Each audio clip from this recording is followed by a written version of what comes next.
Today, we're going to take a look at UFC 326, more specifically at the main card. So let's get straight into it.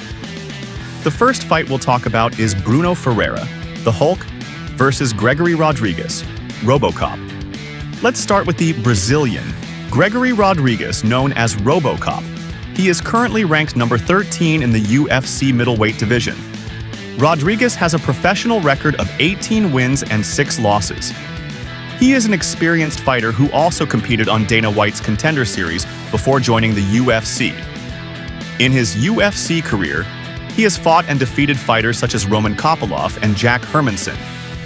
He is mainly known for his knockout power. Most of his wins come by KO or TKO. He has 10 wins by knockout and 4 by submission. He is primarily a striker, but he is also capable in grappling exchanges, which makes him a well-rounded fighter. He is 34 years old and brings a lot of experience into this matchup.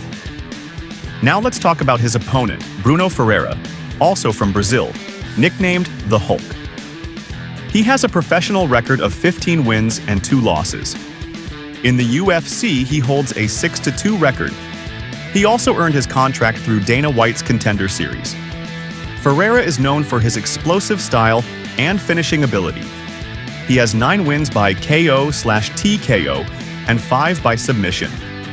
He is very dangerous both on the feet and on the ground.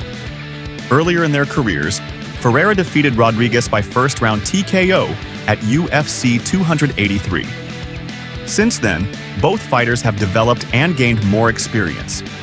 Ferreira has shown that he is a versatile fighter. He has only 1 loss by submission and has proven he can finish fights in multiple ways. He is currently ranked number 15 in the middleweight division. As for my prediction, honestly, this is a very difficult fight to call. Both fighters are well-rounded and dangerous. However, I slightly lean toward Gregory Rodrigues. He is ranked higher at number 13, has strong experience in the UFC, and has faced high-level competition. I would predict Rodrigues to win either by decision or by knockout. A submission is possible, but less likely in my opinion. I believe this fight will be very competitive and closely contested. So the next fight we will move on to will be the fight between Drew Dober and Michael Johnson. Both are UFC veterans, so let's start with the underdog, which is Drew Dober, whose background includes Brazilian Jiu-Jitsu and stand-up striking. They fight in the lightweight division.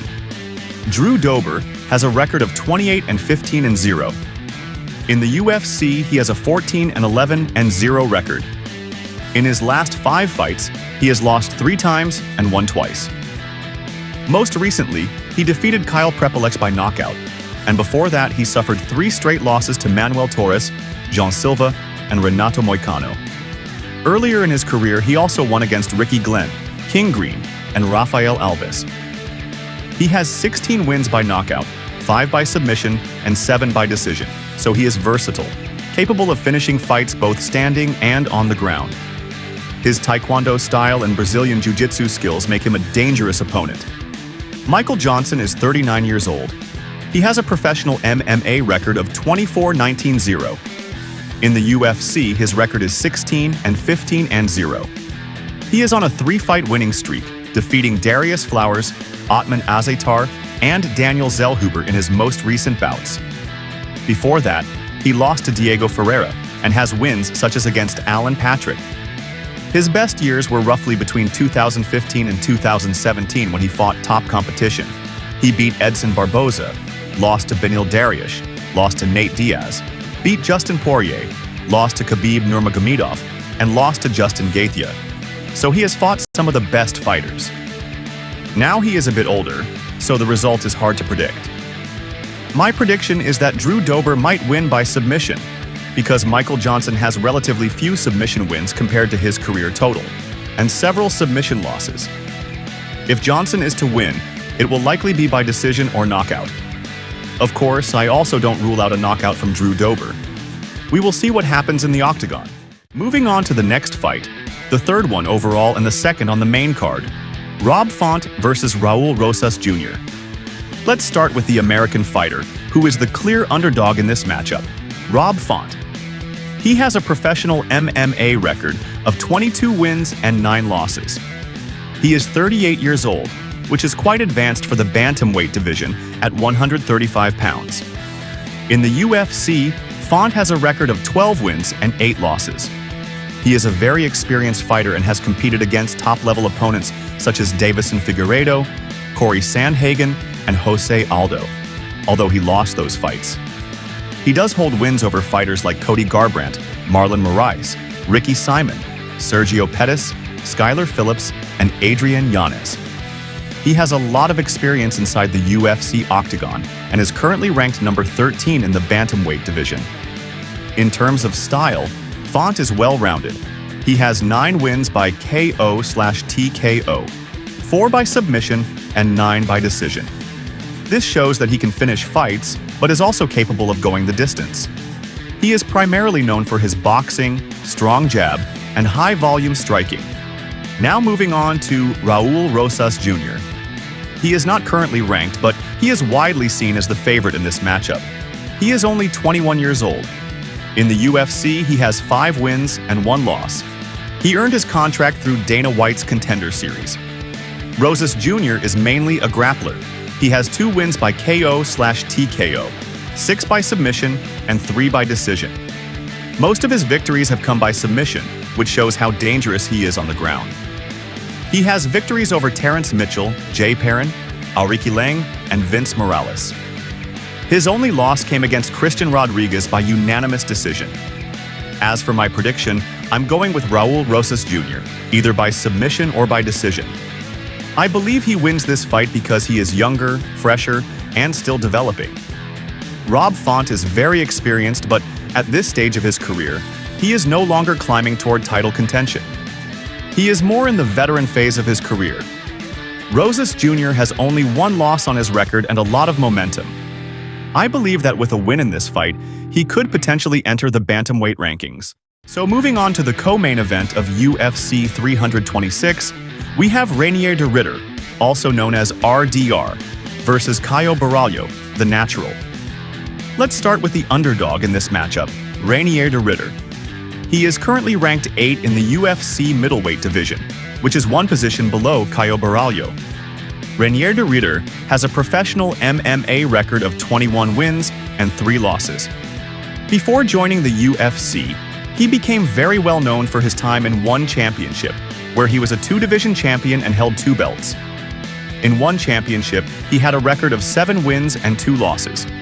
In the UFC, de Ridder has a record of 4 wins and 1 loss. He started his UFC run with a submission win over Gerald Meerschaert. After that, he submitted Kevin Holland.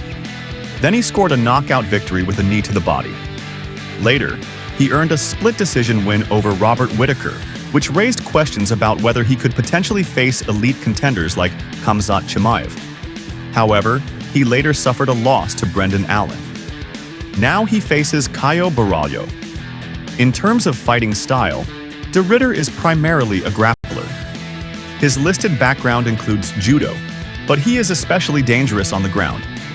He has 14 wins by submission, 3 by decision, and 4 by KO/TKO. Notably, most of his career losses have come by knockout. Now moving to Caio Borralho, the Natural. He has a professional record of 17 wins and 2 losses. He has 5 wins by KO/TKO, 4 by submission, and 8 by decision, meaning he often wins by decision but is capable of finishing fights both on the feet and on the ground. Borralho entered the UFC through Dana White's Contender Series, where he had 2 fights before earning his contract, which is relatively rare. In the UFC, he built a strong winning streak with victories over fighters such as Aaron Jeffrey, Jesse Murray, Gadji Omargadzhiev, Armen Petrosyan, Mahmoud Muradov, Mikhail Oleksiejczuk, Abus Magomedov, Paul Craig, and Jared Cannonier. After that streak, he suffered a decision loss to Nasruddin Imavov. Now he faces Reinier de Ridder. As for my prediction, I am leaning toward Caio Borralho to win this fight, either by decision or possibly by knockout. I slightly favor a knockout because de Ridder has shown vulnerability to strikes and has been knocked out before. Of course, I cannot completely rule out a submission win for de Ridder. If he wins, it would most likely be by submission, perhaps catching Borralho with an armbar or triangle in a grappling exchange. However, overall, I believe the Brazilian, Caio Borralho, is the more likely winner in this matchup. Moving on to the main event of UFC 326, we have Charles "Do Bronx" Oliveira versus Max "Blessed" Holloway, fighting for the BMF title. These two fighters don't really need an introduction, but I'll briefly go over them and then give my prediction. Starting with Charles Oliveira. He competes in the lightweight division and is currently ranked number 3 at 155 pounds. Max Holloway is ranked number 4 in lightweight, but this fight is more about the BMF belt than the rankings. Charles Oliveira has a UFC record of 24 wins and 11 losses, with 1 no contest. He is coming off a loss to Ilia Topuria, but before that he defeated Mateusz Gamrot. Looking at some of his biggest fights, he lost to Max Holloway back in 2015 due to injury. Later in his career, he defeated Michael Chandler to win the UFC lightweight title. He successfully defended the belt against Dustin Poirier and also defeated Justin Gaethje. After that, he lost the title to Islam Makhachev. Since then, he has had mixed results. He defeated Beneil Dariush, lost to Arman Tsarukyan, defeated Michael Chandler again, lost to Ilia Topuria, and then bounced back with a win over Mateusz Gamrot. Now he faces Max Holloway once again. Oliveira is an elite grappler with the most submission wins in UFC history. He is extremely dangerous on the ground and continues to evolve his striking as well. Now let's talk about Max Holloway. Max Holloway has a UFC record of 23 wins and 8 losses. He is a former UFC featherweight champion. He held the belt at 145 pounds and defended it multiple times. Some of his biggest wins include 2 victories over Jose Aldo, a win over Brian Ortega, and a win over Frankie Edgar. He also had a trilogy with Dustin Poirier, although officially Holloway lost twice to Poirier and won once earlier in their careers. In his recent run, Holloway defeated Arnold Allen, knocked out Chan Sung Jung, and defeated Justin Gaethje in a dramatic fight to win the BMF belt. After that, he suffered a knockout loss to Ilia Topuria, which was the first knockout loss of his career. He then returned with a win over Dustin Poirier. Earlier in his career, he also lost 3 times to Alexander Volkanovski, who took his featherweight title. As for my prediction, this is a very difficult fight. However, I slightly lean toward Charles Oliveira. I believe he will be highly motivated to win the BMF belt. I think Oliveira's best path to victory is taking Holloway down and submitting him. If he manages to get the fight to the ground, I believe he will have a significant advantage and could control Holloway there. For Holloway, I see his best chance being catching Oliveira in a striking exchange. Holloway has elite boxing, high volume, and great durability. If he can keep the fight standing and force Oliveira into exchanges, he could potentially hurt him. But overall, I believe Charles Oliveira is more likely to win this fight, most likely by submission. Hit the subscribe button if you want more honest MMA takes and fight breakdowns. Thank you for watching.